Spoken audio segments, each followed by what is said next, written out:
Welcome to the Rim Break Rodeo. We hope this video helps. You must start by confirming registrar control and DNS editing rights. Once you have access, open your DNS zone. Check the root a record and the www CNAME immediately because Shopify requires exact matches. Make sure you copy Shopify's IPs and the canonical CNAME target precisely and write them down. If you already see entries, compare values, remove conflicting redirects. This first step prevents propagation loops and saves time during verification. Now update records.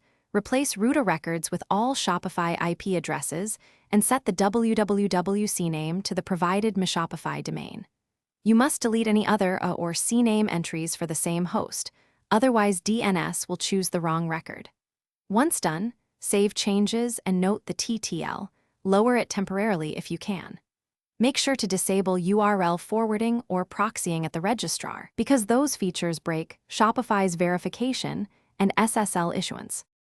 After saving DNS changes, go to Shopify admin and click Verify, then use external DNS checkers to confirm and CNAME values.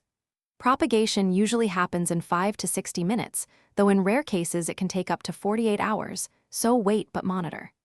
If Shopify still shows a DNS error, clear browser cache, disable any CDN or registrar proxy, and recheck for duplicate records. If you still fail verification, re-enter exact values and retry verification. That usually results. Thanks for watching.